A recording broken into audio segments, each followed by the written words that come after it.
Radhe Radhe, a spiritual good morning to one and all on Saturday, 10th December 2022, where Mommy and I are here to present this recap video for today's Bhagavad Gita study session for chapter 6. Radhe Radhe. Go ahead and share the screen and remind everyone who was able to attend that we covered chapter 6 verses 33, 34, and 35. Of course, after a few quiz questions that covered the previous week's chapter 6 verses 30, 31, and 32. We'll start off with chapter 6 verse 33 and hear the recitation. Arjuna uvacha yoyam yogastvaya proktaha samyena madhusudana etasyaham na pashyami chanchalatvat sthitim sthiram. So chapter 6 verse 33, the catchphrase here is restless mind. It's a request that we're making to the mind. In fact, each of us learning through Arjun and Sri Krishna's dialogue, we hear that Arjun says that the mind is restless, R-E-S-T-L-E-S-S as one word. Here, it's W-R-E-S-T-L-E-S-S as two words, really reminding and encouraging us to not have the mind be so bothered or pained or troubled. In fact, we want to channel that energy, of course, towards spirituality. And in chapter 6, continuously seeing meditation. So here now, in terms of the commentary, we see that first for the translation, Arjun tells Sri Krishna that he understands as a summary a lot of chapter 6 thus far. It's a system of yoga and steps and processes that Arjun is apparently supposed to practice and follow. Yet he acknowledges with full transparency and expressing his hesitation that this system of yoga appears to be impractical, and not just that, but also unattainable. And why? He gives a reason. He is, of course, a very, very strong student. He says he thinks it's because of the restless mind. So that sets the stage for what will be now the next two verses as well, where Arjun will have a follow-up description, and then Sri Krishna will provide a solution. So here again in the commentary for this verse, Swamiji has helped us summarize that from chapter 6, verse 10 onwards, there are several themes that make up this so-called system of yoga.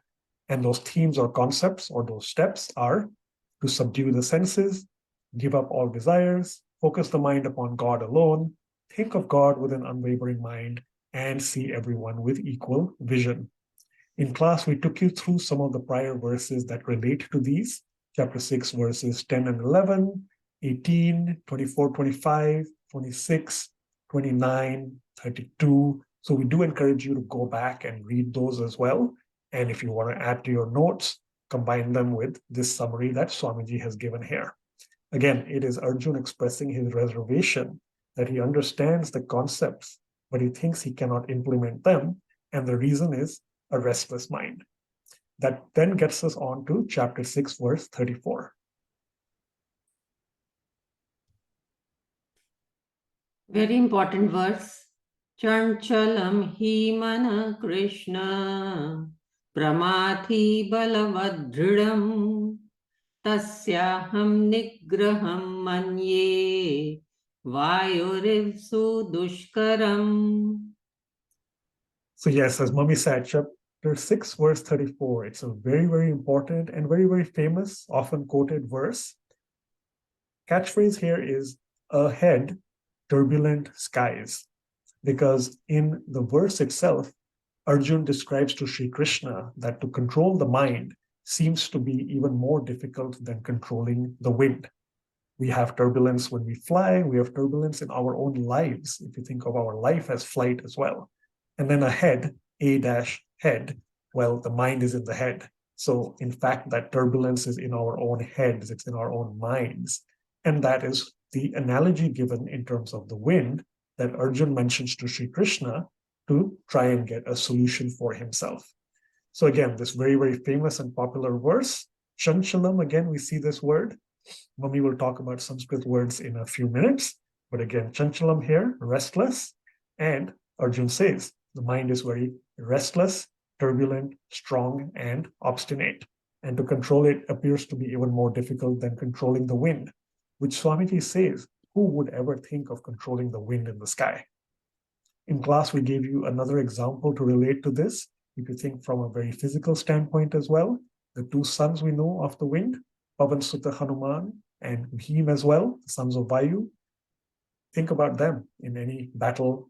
Would you be able to win against them? No, it's extremely difficult, close to impossible. And so again, controlling the mighty wind in the sky, whatever terminology or analogy we use, it just seems like controlling the mind in relation to that, it's even harder and perhaps impossible. But again, we'll see the solution in the next verse. Here, Swamiji reminds us that the mind, like we said also with the analogy of the chariot, the horses, we'll encourage everyone to take a look at that through the video link in the slides.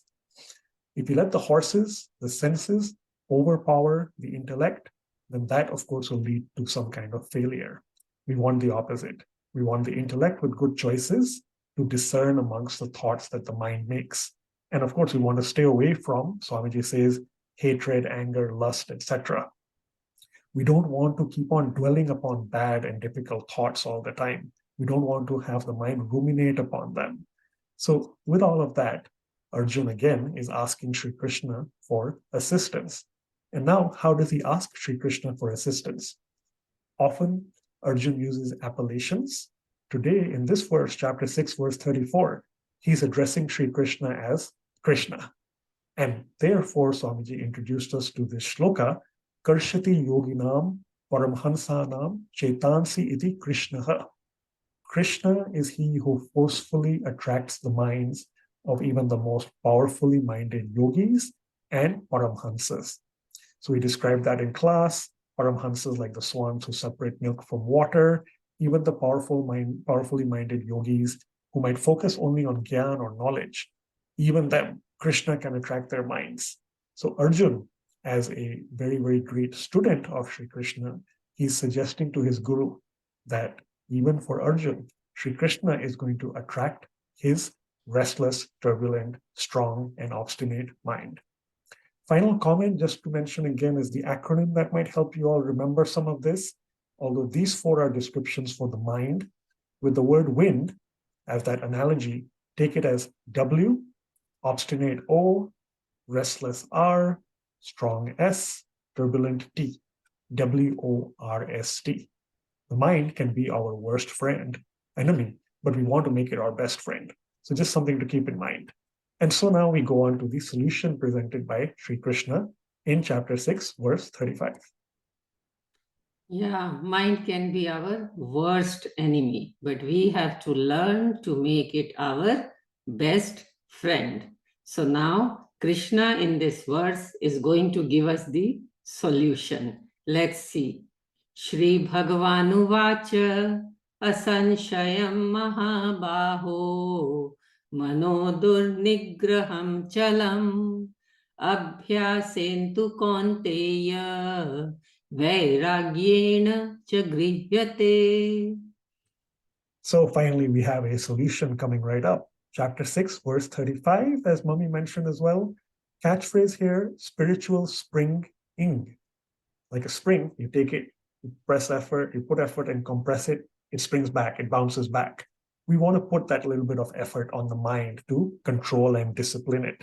And eventually, when that happens, then we'll springing, the act of springing forth or blossoming spiritually. So that's what we're trying to understand here with this solution that Sri Krishna presents in chapter 6, verse 35.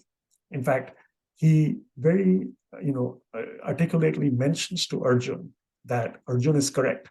He also describes him with a contextual name, an appellation, Mahabaho, almighty armed son of Kunti.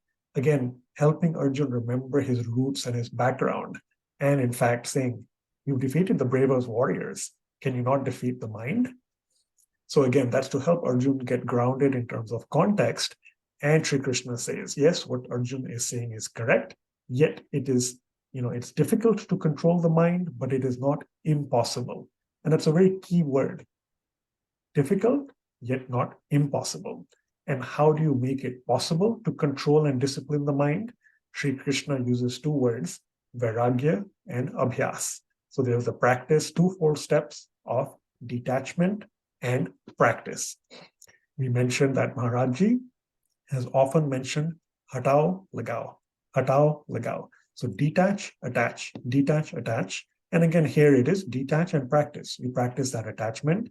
So you detach the mind from the material world, you withdraw the senses, and then you have to channel that energy, those senses, and those thoughts somewhere.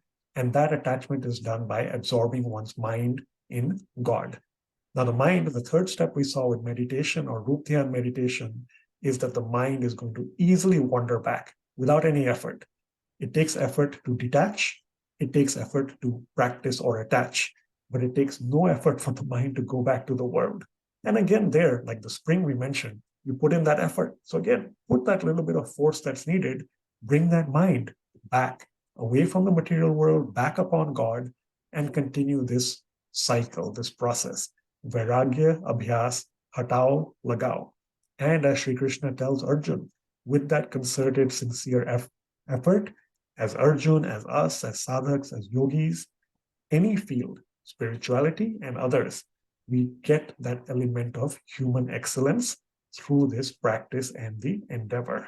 And so again, even in Sage Patanjali's Yog Darshan, similar concept is mentioned, Vairagya and Abhyas. The perturbations of the mind can be controlled by constant practice and detachment. So there is in fact the solution that gives the answer to Arjun's problem and dilemma of controlling that restless mind. Mami, over to you. Yes, that restless mind, and the Sanskrit word for it is chanchalatvat. Chanchalatvat means due to restlessness. So each time when we do three verses, we try to pick 3-4 Sanskrit words so that we keep on adding to our dictionary. Slowly, we'll start understanding all the Sanskrit words. So these are very important verses, and in this verse, the most important word is chanchalatvat, because that is the restlessness of the mind. That is what Arjun is asking Krishna, that my mind is so restless, and Krishna is giving the solution, how to control it. So let's see another word. Another word, one is chanchalatvat, restlessness. Another word concerning the mind is pramathi. Pramathi means turbulent. Oh my God. So many different thoughts keep on coming, invading this mind. But now, how do we control it? We control it by abhyasen. Abhyasen means by practice. And vairagyen. Vairagyen by detachment. And of course, very important word is durnigraham. Durnigraham means very difficult to restrain, very difficult to control this mind. So verse number 34, 35, very, very important verses which are very often quoted, because Krishna is giving the solution to Arjun's problem, and Arjun's problems are all our problems. We all face these problems, that this mind, howsoever we try to detach from this material world, for some time it attaches, and for that little attachment it takes so much effort, but quickly it comes back to this material world. Yes, we are householders living in this world. We have to balance the whole thing, but still Krishna first taught us that we have to subdue our senses. That means even when we are doing our any other activity, our mind should be attached. But again, Arjun is saying that this mind is very difficult to control. So Krishna is giving the answer that by abhyas, and abhyas means practice. What should we practice? We should practice detachment. Detachment, and then what should we practice?